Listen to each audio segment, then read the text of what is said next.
Hi friends, இன்னைக்கு நம்ம 5 ரூபாய் ஹாப்பி பிஸ்கட் வச்சு ஐஸ்கிரீம் வந்து எப்படி பண்றதுன்னு பார்க்கலாங்க. குல்ஃபி மோடே இல்லாம குல்ஃபி ஐஸ் எப்படி பண்றதுங்கிறது பார்க்கலாங்க. இப்போ நான் 5 ரூபாய் ஹாப்பி பிஸ்கட் வந்து நான் ஒரு 3 எடுத்திருக்கேங்க. இதை வந்து நம்ம ஒரு மிக்ஸி ஜார்ல வந்து மாத்திக்கலாங்க. இப்போ இதை வந்து பிரிச்சு இதுல வந்து ஃபுல்லாத்தையும் இது மிக்ஸி ஜார்ல சேர்த்திக்கலாங்க. நீங்க ஹாப்பி பிஸ்கட் தான் எடுக்கணுங்கிறது இல்லைங்க. உங்களுக்கு வந்து சாக்லேட் ஃபிளேவர் உள்ள எந்த பிஸ்கட் வேணாலும் நீங்க எடுத்துக்கலாங்க. இப்போ வந்து இந்த பிஸ்கட்டை வந்து நம்ம வந்து பொடி பண்ணி நல்லா பவுடர் மாதிரி அரைச்சி எடுத்துக்கலாங்க. இப்போ பாருங்க, இந்த அளவுக்கு நான் வந்து பொடி பண்ணி நான் வந்து பவுடர் மாதிரி எடுத்து வச்சிருக்கேங்க. இது தனியா எடுத்து வச்சுக்கலாங்க. ஆரோக்கியால நான் வந்து ஃபுல் க்ரீம் மில்க் எடுத்திருக்கேங்க. இது வந்து ஒரு 1/2 லிட்டர் வருங்க. இந்த பால் நம்ம வந்து காய்ச்சி எடுத்துக்கலாங்க.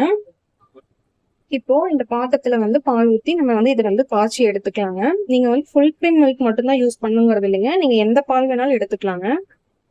ஃபுல் க்ரீம் மில்க் நீங்க யூஸ் பண்ணி ஐஸ்கிரீம் பண்ணும்போது உங்களுக்கு வந்து ஐஸ்கிரீம் வந்து நல்லா திக்னஸ் தான் நல்லா க்ரீமியா வருங்க. இதே பால்ல வந்து உங்களுக்கு லைட்டா தண்ணி கொஞ்சம் அதிகமா கலந்த மாதிரி இருந்ததுன்னா உங்களுக்கு வந்து நீங்க பிஸ்கட்டோட அளவை வந்து கொஞ்சம் அதிகப்படுத்தி செஞ்சீங்கன்னா நல்லா க்ரீமியா வருங்க ஐஸ்கிரீம். இப்போ இந்த பால்ல ஒரு 4 ஸ்பூன் அளவுக்கு நான் சர்க்கரை சேர்த்திக்கிறேங்க.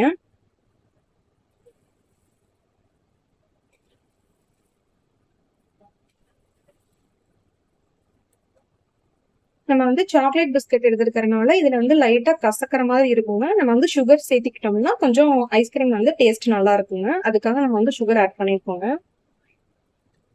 இப்போ பாலை வந்து நல்லா மிக்ஸ் பண்ணி விட்டுக்கலாங்க. சர்க்கரை வந்து நல்லா கரைஞ்சு வரணுங்க. இதுல பாலாடை சேர்ற மாதிரி இருந்ததுன்னா அந்த பாலாடையும் நீங்க வந்து இதோட கலந்து விட்டுக்கோங்க. ஒரு கொதி வரட்டுங்க. அப்புறம் நம்ம வந்து அடுப்பை ஆஃப் பண்ணிக்கலாங்க. இப்ப பாருங்க, பால் ஒரு கொதி வந்துச்சுங்க. நம்ம இப்ப அடுப்பை ஆஃப் பண்ணிடலாங்க. இப்போ இந்த பால்ல நம்ம அரைச்சு வச்சிருந்த பிஸ்கட் பவுடரை வந்து நம்ம வந்து இதுல சேர்த்திக்கலாங்க. சேர்த்தி கொஞ்சம் கொஞ்சமா கலந்து விட்டுக்கலாங்க. கட்டி இல்லாம நல்லா கலந்து விட்டுக்கலாங்க. இப்போ அடுப்பு வந்து கொஞ்சம் சிம்ல வச்சுக்கலாங்க. ஃபுல் சிம்ல வச்சுக்கலாங்க. இது வந்து நம்ம ரொம்ப வேக வைக்கணுங்கிறது இல்லைங்க. பாலும் ஆல்ரெடி காய்ச்சியாச்சுங்க. பிஸ்கட்டும் வெந்திருக்கிறதுனால நம்ம வந்து லைட்டா கலந்து விட்டுட்டு கட்டி இல்லாம அதுக்கப்புறம் அடுப்பை ஆஃப் பண்ணிக்கலாங்க. இது வந்து கொஞ்ச நேரம் ஆறணுங்க. நல்லா கொஞ்சம் கெட்டித்தன்மை வர வரைக்கும் நம்ம வந்து இதை வந்து கலந்து விட்டுட்டு ஆற வச்சு எடுத்துக்கலாங்க. இப்ப இது நல்லா ஆறிடுச்சுங்க. இப்ப வந்து நம்ம இது ஒரு மிக்ஸி ஜார்ல மாத்தி நல்லா நைஸா அரைச்சு எடுத்துக்கலாங்க. இப்ப பாருங்க, இந்த அளவுக்கு நல்லா நைஸா அரைச்சு எடுத்தாச்சுங்க.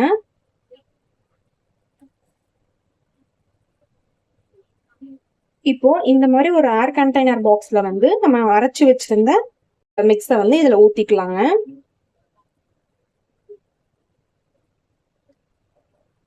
இப்போ இது மேல அலுமினியம் ஃபாயில் பேப்பர் இருந்ததுன்னா நம்ம வந்து இப்படி வந்து நல்லா இது பண்ணிட்டு இது மேல நம்ம ஒரு மூடி போட்டு மூடி வச்சுக்கலாங்க. அதுக்கப்புறம் நம்ம வந்து லாக் பண்ணி ஃப்ரீசர்ல வந்து ஒரு 2 நம்ம வந்து வச்சு எடுத்துக்கலாங்க. இப்போ ஃப்ரீசர்ல வச்சு நம்ம ஒரு 2 மணி நேரம் வச்சு எடுத்துக்கலாங்க. இப்போ இது 2 மணி நேரம் ஆயிடுச்சுங்க. நம்ம ஓபன் பண்ணி பார்க்கலாங்க.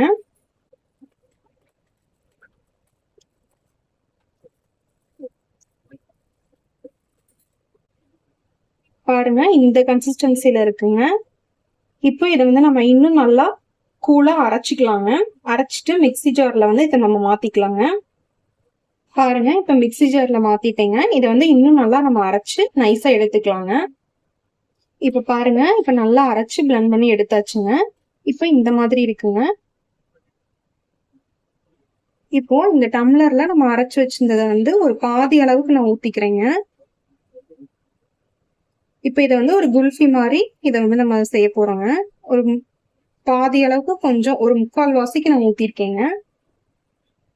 இப்போ அலுமினியம் ஃபாயில் பேப்பர் போட்டு நம்ம வந்து இதை வந்து மூடி வச்சுக்கலாங்க.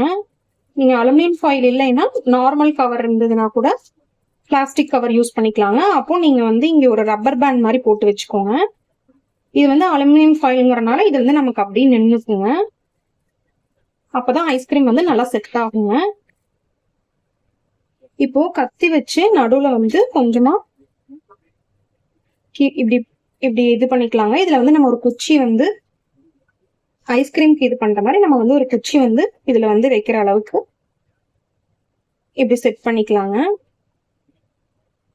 இப்போ மீதி இருக்க மிக்ஸை வந்து நம்ம ஆல்ரெடி ஊத்துன ஏர்டைட் பாக்ஸ்லயே வந்து நம்ம வந்து ஊத்தி வச்சுக்கலாங்க ஃபுல்லாத்தையும்.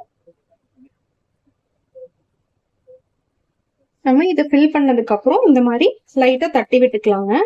அப்ப வந்து ஏர் பபிள்ஸ் ஏதாவது இருந்ததுன்னா நல்லா இருக்காதுங்க. அதனால இந்த மாதிரி தட்டி விட்டுட்டு நம்ம வந்து திருப்பி அதே அலுமினியம் ஃபாயில் பேப்பர் வச்சு நம்ம வந்து இதை வந்து மூடி போட்டு மூடி வச்சிடலாங்க.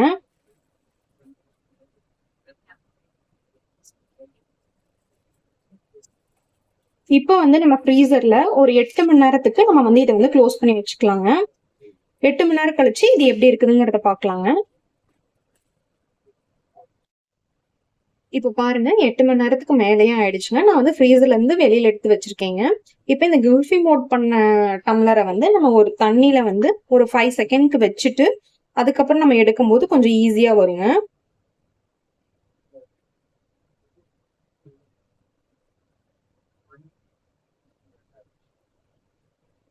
இப்ப எடுத்துக்கலாங்க.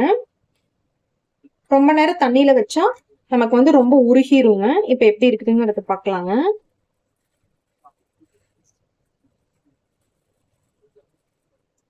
பாருங்க எப்படி வந்திருக்குன்னு.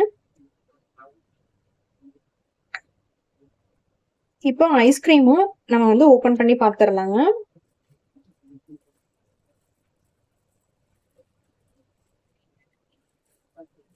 பாருங்க ரொம்ப நல்லா செட் ஆகி வந்திருக்குங்க. இப்ப பாருங்க குல்ஃபி மோட் ஐஸ்கிரீம் வந்து கிரீமியா எவ்வளவு சூப்பரா வந்திருக்கு பாருங்க.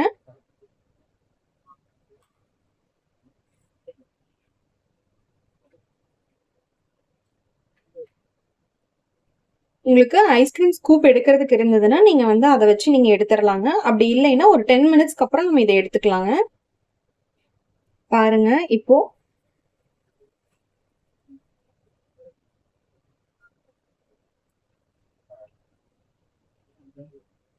இதை ஒரு பவுல்ல மாத்திக்கலாங்க. இப்ப பாருங்க ஐஸ்கிரீம் வந்து சூப்பரா ரெடி ஆயிடுச்சுங்க. கண்டிப்பா நீங்களும் வீட்டுல ட்ரை பண்ணி பாருங்க. ரொம்ப நல்லா வருங்க. மறக்காம நம்ம சேனலை சப்ஸ்கிரைப் பண்ணிக்கோங்க. தேங்க்யூ.